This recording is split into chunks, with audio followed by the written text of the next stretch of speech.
Hello guys, welcome to another episode of Keeping Goals as I get out the keys for the KG Mobile. Johnny, and you get.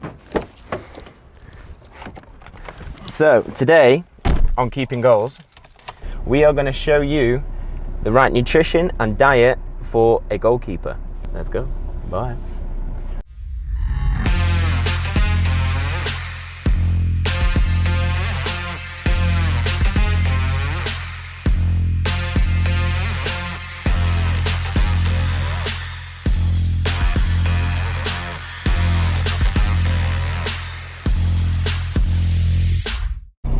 So, we're off to the shops and we're off to meet Fran, our Keeping Goals guest for this episode. Fran is a sports nutritionist who has a lot more knowledge on the subject than I do. So we are off to the shops, we're off to buy some food, we're off to meet Fran, and we'll see you back in the Keeping Goals kitchen. Speak to you.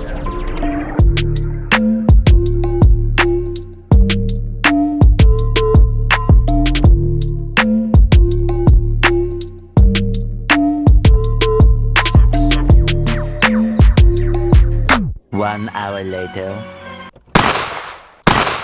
So, welcome back to the Keeping Goals kitchen. I'm joined by Fran. Fran is our guest for today's episode. So, as Conor just said, my name's Francesca. I have just finished up my undergraduate at Loughborough University. Throughout my whole undergrad, I've been really interested in nutrition. So during my year, I was lucky enough to be a placement student at Mac Nutrition. I got the opportunity to work with lots of different people, so from athletes to kind of more general population. And I also got to complete my Mac Nutrition University qualification, which has ensured me as a nutritionist. So since then, I have worked with people on an individual basis, anywhere from like athletes to just general population trying to lose a bit of weight. And then more recently, I joined the team over at No Nonsense Nutrition, which is basically just 6 of us all working together to kind of educate people, work one-on-one with clients, and do some semi-private coaching as well. And in addition to that, I'm starting my master's in October. So I'm going to be doing a sports nutrition master's that will just give me even more in-depth knowledge. So as soon as we knew we wanted to do a nutrition episode of Keeping Goals, we needed to find an expert because my knowledge is very limited. So I will be learning with you as we go, and Fran is the best person for the job. So the plan for today is we are going to cook a breakfast, a lunch and a dinner for a goalkeeper. Obviously this program and these meals are going to be based around the training requirements that I need, so what I need as a goalkeeper for my program. So this is kind of going to give you a bit of an outline, and we train probably twice a day. So we train in the gym for maybe 2 hours and then on pitch for 2 hours. So Fran has had to adapt those meals to my specific types. So you might need a bit more, you might need a bit less, how much protein you specifically need, your carbohydrates. That's what differentiates a goalkeeper, who's maybe a more power athlete, to a centre midfielder that has to run consistently. So we will go into more depth on macronutritions in another video. This is more general, but let's get cracking with breakfast. Cool, let's go. Let's go. Normally for breakfast, I have 4 Weetabix proteins with a banana and with some toast and jam. Obviously, Weetabix protein, that's going to be better for me as an athlete, but you're saying that's not the case. Yeah, so most protein products have very, very clever marketing because protein's become like a buzzword. People think that protein kind of makes it healthier. The thing with these protein products is the protein that's in them for the Weetabix comes from wheat.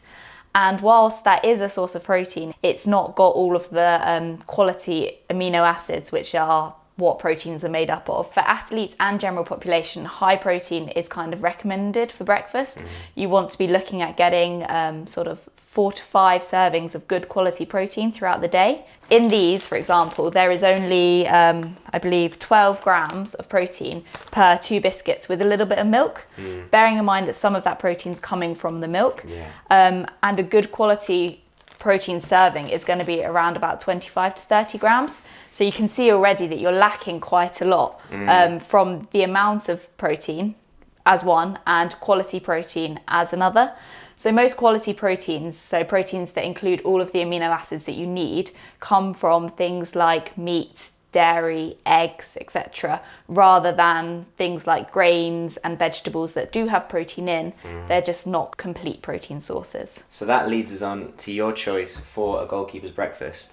What are we going to be making? So as we've already talked about, obviously we want to be making this a high protein breakfast, so it's going to have good quality protein in, but also because Conor is off to do 2 or 3 hours of training now before he gets to eat again, we want to make it high carbohydrate and relatively high in calories as well, because we need to be getting that energy in so you can perform in the gym. So we're going to start off with just 100 grams of oats into the saucepan. When it comes to breakfast in the morning, you're going to want to have things that are pretty quick and easy to make. So into that 100 grams of oats, I'm just going to add in 300 millilitres around about of semi-skimmed milk.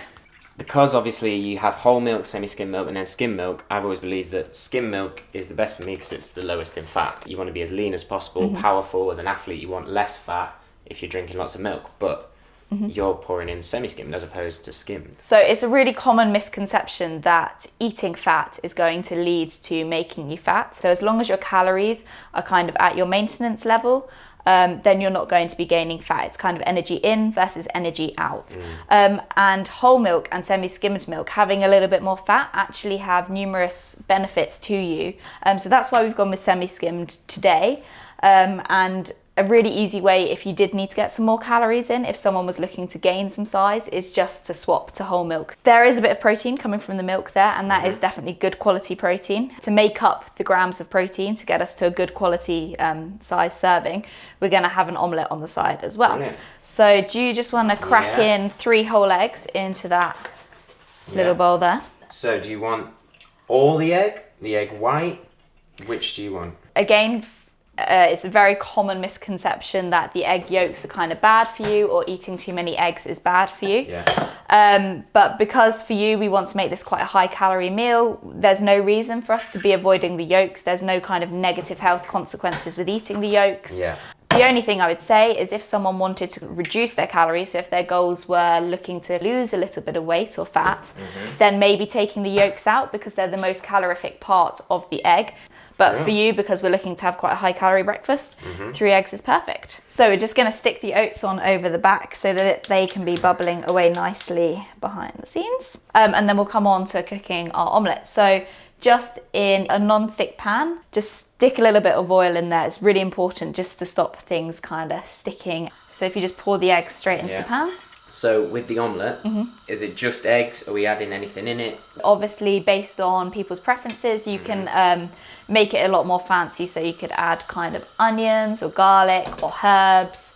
But just for today's purposes, we're going to add some spinach, some table salt and some black pepper. The reason why we're adding a little bit of salt is you're off to do kind of a hard training session.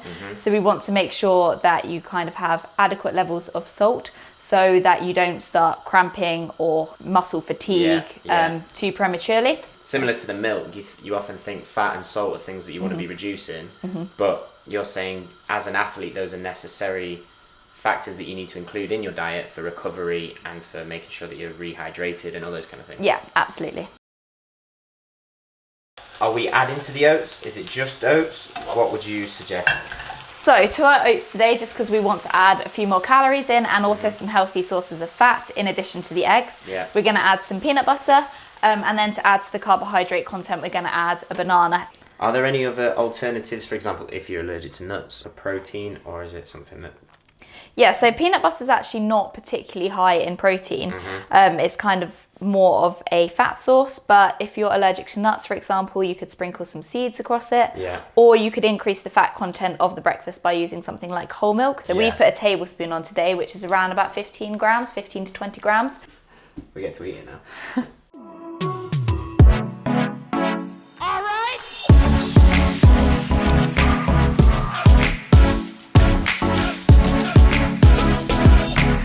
So, lunch. Normally, for lunch, I'll have some rice, a bit of chicken, spinach, mix it all together, maybe a bit of pesto, add a bit of flavour. If I need more carbs, I might put it in a wrap, that kind of thing. What would you change? So what I've said to you so far is that your lunch is actually really good. So we're just going to do a little bit of a take on that with peppers, onions, chicken, some fajita seasoning, some rice, and then again putting it into a wrap just to get some more veggies in rather than just having spinach, because we had spinach for breakfast. So if we put the onion into the pan first, so the pan is hot. So we just want to fry off the onion until it's brown. Chuck all of the chicken in. So we've got, I think, 365 grams of chicken there, so that'll do us for 2 portions. So we just want to kind of cook all of the chicken on the outside. Just as the chicken's beginning to cook, we're going to add in the fajita seasoning. So we're going to go for half a pack here. And again, it's just another way to add some flavour to your food, make it a little bit less boring. And also it's got a relatively high amount of salt in as well. So you've just been to the gym, you've just sweated out loads, so you need to kind of make sure that you're replenishing your kind of electrolyte levels. So once the chicken's starting to cook on the outside, just add in the peppers. And again, stir them all in. And then we're just going to leave this to cook on a relatively low heat, just to cook the chicken through and make the peppers all nice and soft as well. The next step is we're just going to add a whole packet of this microwave rice.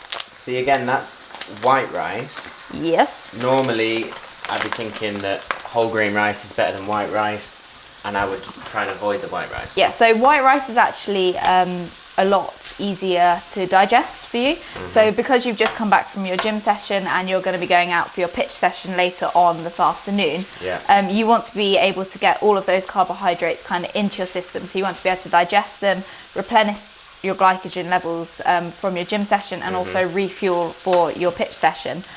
So whole grain rice is actually slower digesting, so it would just mean that you can't kind of get those carbohydrates as quickly. So with my wraps, I normally might add a bit of mayonnaise or a bit of cheese or something like that to add a bit more of flavour.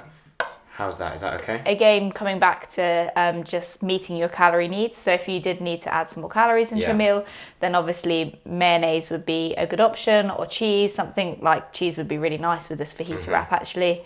And then if you were not looking to add calories, then something like salsa or a lower fat mayonnaise would also work really well. So there we go. Cool. Yeah. That's lunch. Finished. Moving on to tea. Or dinner. Normally, this is where I kind of mix it up a bit. So I'll have a meat, maybe some mackerel fillets or lamb or something like that, with a carbohydrate, maybe some potatoes, some rice, some pasta. And then for the vegetables, again, I'm spinach or broccoli or things like that. What are we going for today? So today we're going to be cooking a beef bolognese. Nice. But like you say, with your dinner, it's really good to kind of keep a good variety, because over the course of a week, you're going to want to kind of make sure that you're hitting all of your different micronutrient profiles. You mentioned mackerel fillets, which are a really good source of omega-3 fatty acids. Today, we're going to go with beef. So red meat, again, is a great source of vitamin B12 and iron, both of which are really important in your red blood cell production and just keeping all of your nerve cells healthy. It's also a really good source of zinc. First thing we're going to do, similar to the fajitas, is fry off the onion, and then we're just going to crush the garlic in there as well. So we've just brought a pan full of water up to boiling. So we're going to add in our pasta, and then spaghetti takes around about 7 to 8 minutes to cook. Right, so we've got a 250 gram pack of mince here at the moment, so that'll probably make 2 portions for yourself. So we're just going to look to get the mince browned. Once the mince is browned off, we're going to stick in the tin of tomatoes. Whole tin? Yeah, just stick the whole tin in, and then we're just going to let it simmer. With the lid on? Yeah, we're going to stick a lid on, let it simmer down. For probably around about 20 minutes. 20 minutes later. Now we're just going to add in half a stock cube and the mushrooms. So while that's cooking, some of the other kind of aspects of nutrition apart from the main meals, after gym sessions, after training sessions, it's worth having a protein shake, taking those kind of things, as well as the food that we're making at the minute. Yeah, so like you say, you have your protein shakes that are provided to you after you train. The sooner that you can have it, the sooner that your body can kind of like kickstart your muscle protein synthesis and your recovery process. And also it just means that you can have an extra serving of protein in your day. So it's just a really good way of increasing your protein basically. So yeah, definitely recommend the shake after training. Another thing that I kind of struggle a bit with is thinking what to eat in between meals, so snacks. So a lot of people, when they snack, they'll find what's quick, what's easy, and that's not necessarily what's the best for you. I love saurine. I love the banana loaf saurine, and I eat loads of it. And I'm hoping you're going to tell me that that's all right because I eat too much. Yeah, no, saurine is actually a really, really good snack to have, especially if you're having it in between training sessions or before your training sessions, because it's very high in carbohydrates, it's easily digestible, so it's going to provide you energy to go out and do your training. Good. Other snacks that you can have high in carbohydrates would be something like a bowl of cereal or a banana, some fruit. If you're not training soon, you can have a higher fat snack, so something like nuts or rice cakes and peanut butter. But for an athlete, you're not going to perform or feel your best after kind of having like a very sugary processed snack. I have a very strong sweet tooth. I struggle with desserts. I have to really police myself not to be eating cakes and chocolate because those are the things that I really like. So I've kind of told myself that on a Wednesday and on a Sunday, I'll treat myself to a dessert with my dinner. Also, things such as alcohol. I mean, personally, I don't drink, but people that do, they have to manage that with their diet, whether they're an athlete or whether they're not. So would you have any opinions on kind of desserts and alcohol and things such as that? How to incorporate that safely and not go overboard? So we'll start with like desserts and your sweet tooth. Inherently, kind of sweet foods aren't bad for you. As long as you keep your calories in check, you're perfectly okay to include your sweet snacks within your diet. Yeah. Some people will like to do that by just having a little bit of something per day. But like you say, having just 2 days a week where you know that you can have your sweet dessert, whatever that would be, like muffins or ice cream or whatever you'd like. If that then helps you throughout the week stay consistent, then that's more than fine. Again, when it comes on to alcohol, like you say, you don't drink. We recommend you kind of don't drink just because of the interference that alcohol can have with your training, with your recovery. But I'm not naive. I know that lots of athletes go out drinking.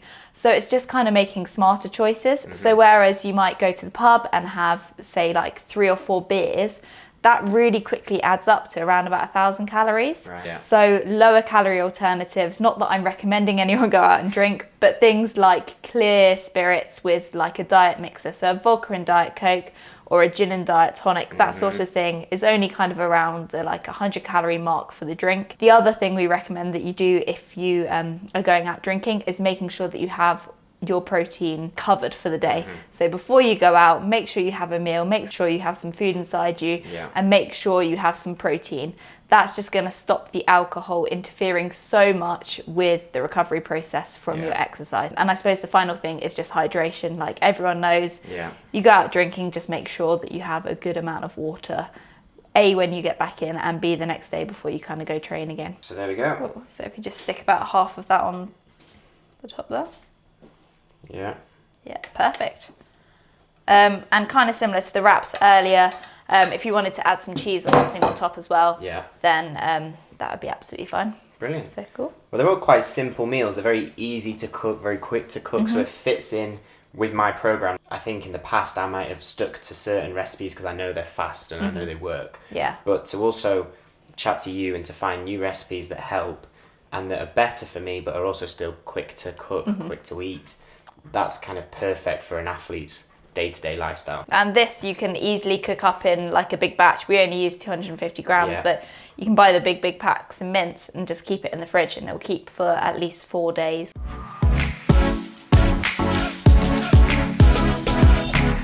So that's it for the episode.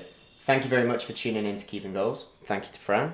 Thank you for having me. We'll do some more videos with Fran in the future, like we mentioned, about the macros, about supplements, those kind of things. This was a general outline, a day-to-day kind of routine for nutrition.